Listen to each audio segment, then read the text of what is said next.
요즘 서울 집값이 진짜 이상합니다. 이재명 정부 들어서 부동산 규제 정책을 지금 3번이나 강력하게 펼쳐냈음에도 불구하고 여전히 집값이 그대로거나 아니면 지금 더 오른 지역들도 있죠. 그런데 여기에 여러분들이 속으시면 안 됩니다. 이건요, 집값이 오르는 게 아니라 정확하게 말씀드리면 지금 집을 팔려고 하는 이 매도 호가만 뜨거운, 그래서 매도 호가만 여전히 상승해 있는 이런 상태라고 보시면 될 것 같습니다. 저도 네이버 부동산이랑 기사만 보다가 진짜 데이터를 보고 완전 충격적이었는데요. 진짜 문제는 내년입니다. 이 버티기가 끝나는 순간 시장엔 급매들이 쏟아질 텐데요. 오늘 영상에서는 규제가 이렇게 계속해서 나오는데도 불구하고 집값이 지금 안 떨어져 보이는 이유, 그리고 내년에 급매가 나오게 될 경우 그 안에서 나는 도대체 내 집 마련 기회를 내가 어떻게 잡아야 되는지 이 포인트에 대해서 말씀드려 보도록 하겠습니다. 그러면은 관련 기사 먼저 보도록 하겠습니다. 머니투데이에서 나온 기사고요. 더 이상 못 버틴다. 거래 절벽 속에 급매가 나오고 있다. 서울 집값이 지금 19주 만에 하락을 하고 있다. 이런 소식이고요. 아마 의아해하시는 분들도 있을 겁니다.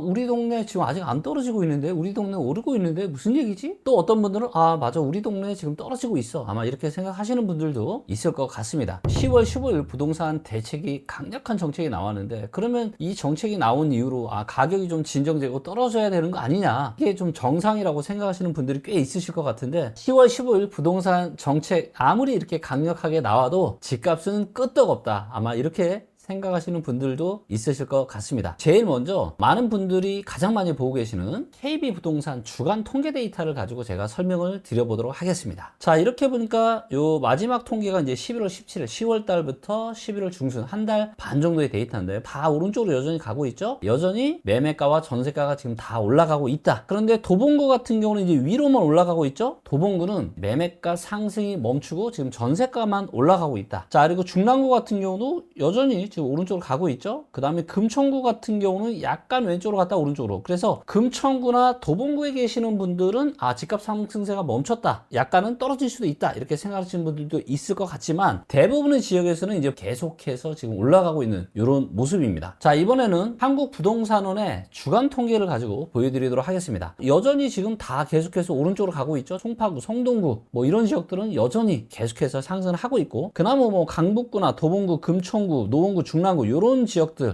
지역들만 지금 이제 상승세가 많이 약해져 있는 모습이고, 다른 것들은 여전히 지금 상승을 하고 있다. 그러면 리치고에서도 저희가 통계를 만드는데, 저희는 이제 주간이 아니라 월간이고, 근데 데이터가 매주 바뀌기는 합니다. 실거래가 집계가 되면서 11월 24일 날짜까지 집계된 실거래를 가지고 저희가 만든 리치고 실거래 가격 지수를 볼게요. 대부분의 지역들이 여전히 다 상승하고 있죠. 누구만 하락했죠? 중랑구와 종로구. 그래서 강북의 일부 지역이 매매가가 지금 살짝 실거래 기준으로 빠진 걸로 보이고, 나머지는 여전히 올라가고 있다. 요즘에 집값들에 대해서 조금씩 뭔가 하락 쪽이 나오는 거 아니냐, 이런 기사도 나오고 있고, 하지만 대부분의 지역들은 여전히 강한 모습을 보이고 있다. 그러면 여기에서 정말로 중요한 포인트, 리치고 김기원은 어떻게 생각하느냐. 제가 봤을 때 아무 의미 없다. 자, 우리가 이런 상승이나 하락에 대한 이런 통계를 낼 때는요, 표본에 대한 숫자가 많아야 될까요? 작아야 될까요? 많아야죠. 표본 숫자가 작아요. 그러면 사실 이거 통계가 의미가 있을까요? 별로 의미가 없을 겁니다. 그러면 얼마나 거래가 많은지 작은지를 좀 보셔야 되는데요. 서울의 모든 지역에 1일 실거래가 신고된 데이터입니다. 이걸 보시면 아마 굉장히 섬뜩해 하시는 분들이 많으실 것 같은데요. 10월 15일 부동산, 지난 2019년 말부터 지금까지 6년 동안요, 하루 기준으로 언제 가장 많은 거래량이 터졌냐? 10월 15일 날 터졌습니다.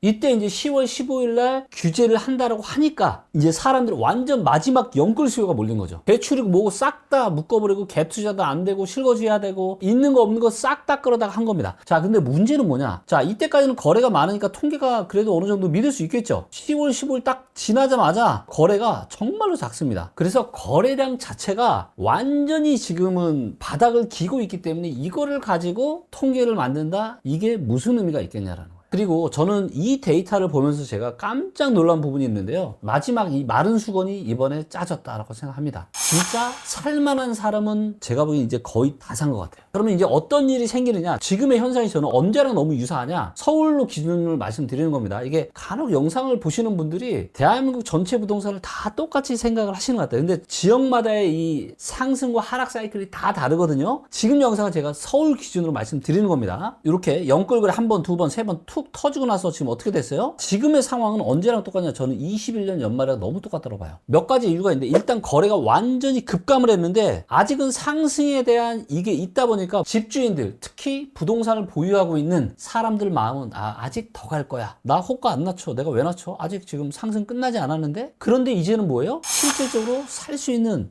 사람이 없어요. 지금과 같은 시장에서 어떤 일이 벌어지느냐, 매도 호가와 사려고 하는 이 가격의 차이가 심해집니다. 하지만 중요한 건 뭐예요? 이 호가가 올라가는 만큼 매수자가 붙어줘야 이게 가격이 상승이 유지가 되는데, 매수자가 완전 뜨겁게 달아올랐다가 완전 지금 확 꺼져버렸잖아요. 이 시장이 좀 더 지나면 마치 21년 연말에 피크 치고, 언제부터 부동산 시장이 불안불안하면서 안 좋아졌죠? 22년 하반기입니다. 그러면 이제 한 6, 7개월 지나면 이제 집을 갖고 있는 사람들의 심리가 어떻게 바뀔까요? 그리고 이전 영상에서도 제가 보여드렸지만, 내년 지방선거가 있기 때문에 그때까지는 세제를 건드리지 않을 수 있지만, 지방선거 끝나고 나서 6월달 지나고 나서는 어떻게 될까요? 만약에 거기에 세금적인 규제까지 들어간다? 그럼 집주인들의 마음이 어떻게 되는 거예요? 굉장히 불안불안해지면서 22년 하반기에 급락이 나왔던 것처럼 이런 상황이 또다시 펼쳐질 수 있다라는 겁니다. 내년 6월 이후에 그러면 집주인들이 던지는 금매들이 많이 나올 거잖아요. 그때 그럼 집을 사면 되는 거예요? 6월달, 7월달부터 집주인들이 금매를 막 던진다. 아마 그 전부터 나올 수도 있을 것 같은데, 그렇다라고 해서 그걸 무턱대고 받는다? 이거는 저는 굉장히 위험할 수 있다고 생각합니다. 특히나 내 집 마련은 내 인생에서 가장 비싼 중요한 의사결정이잖아요. 아무리 내 집 마련을 할지라도 저는 허리 정도에서 하는 게 좋을 것 같아요. 일단은 내년 상반기까지는 거의 아마 거래가 없고, 그렇다고 막 바로 하락하거나 이런 일도 벌어지지 않을 거예요. 하지만 22년 하반기에 나타났던 이런 패턴이 26년 하반기에는 나타날 가능성이 아주 높습니다. 그리고 그때부터 하락이 시작되면 최소 6개월에서 길게는 1년 반씩 하락할 수가 있어요. 그때는 어떻게 의사결정을 하셔야 되느냐, 여러분들이 예를 들어서 이제 금매를 잡고 싶으시잖아요. 아파트를 하나만 고민하시는 게 아니라 보통 뭐 하나, 두 개, 그리고 내 아파트 단지가 또 거래량이 작을 수도 있고, 내가 사고 싶은 아파트 단지가 있으면 이것들을 서로 좀 비교를 해서 보시는 게 저는 되게 중요할 것 같아요. 미치고 지금 들어가셔서 여기에서 이제 평형대를 30평대는 20평대, 여러분들이 원하는 평형대를 선택을 하시고요. 방학동 대장, 도봉구 대장,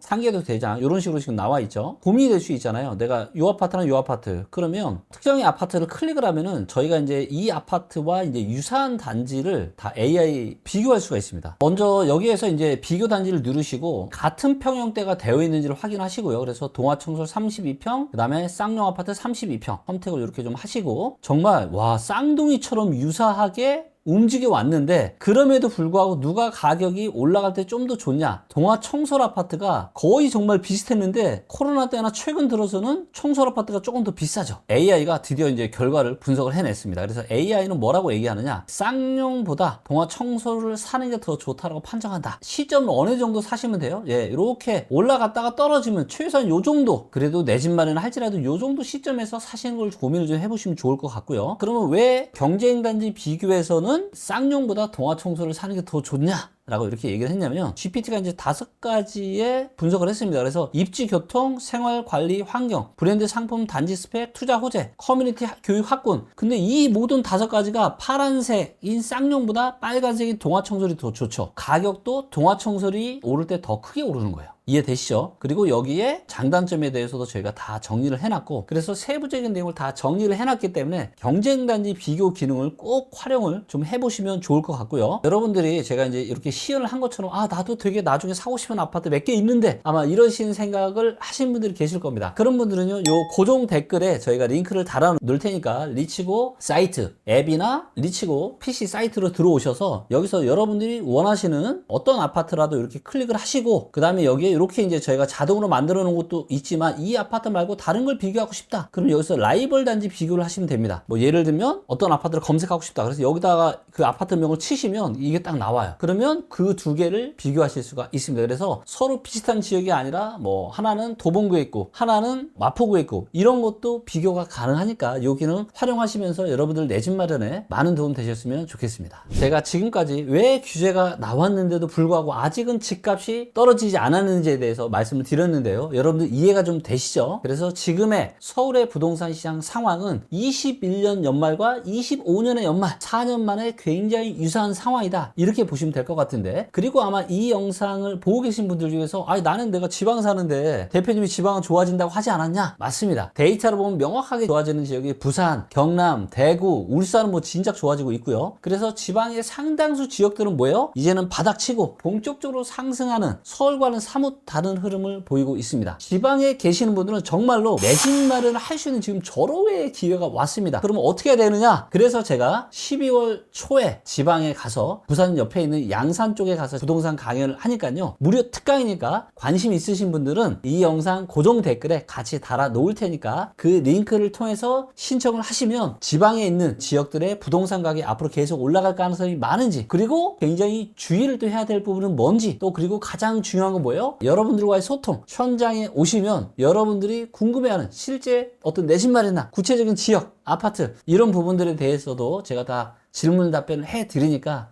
함께 하시면 큰 도움이 될 것 같습니다. 부동산 시장은요, 제가 누누이 말씀드리지만 이 항공모함과 같습니다. 그래서 관성이 있기 때문에 뭐 금방 뜨거웠던 시장이 갑자기 식어버리고 그 다음에 차가웠던 시장이 갑자기 좋아지는 이런 일은 거의 없습니다. 서서히 분위기가 바뀌어요. 그래서 지금은 서울의 부동산 시장이 이 뜨거웠던 과열된 분위기가 서서히 조금씩 식어가고 있는 이런 과정이다. 그리고 진짜는 언제부터예요? 26년 하반기부터 나타나는 흐름이 진짜 흐름일 수 있다라는 거 꼭 명심하시면서 서울에 계신 분들 지금 내 집 마련에 대한 의사결정을 하시면 너무 좋을 것 같습니다. 오늘 영상 어떻게 보셨는지요? 아마 여러분들이 어디 사느냐에 따라서 어떤 동네에 있느냐에 따라서 아마 또 분위기가 천차만별일 것 같은데요. 현장의 이야기를 여러분들이 함께 나눠주셔도 좋을 것 같고요. 또 이 영상을 보고 느낀 점 함께 댓글로 남겨주셔도 좋을 것 같습니다. 저희 리치고는 앞으로도 정확하게 팩트와 데이터에 기반해서 여러분들에게 도움되는 영상 잘 전달해 보도록 하겠습니다. 자, 그러면 12월 초에 지방에서 뵙도록 하겠습니다. 감사합니다.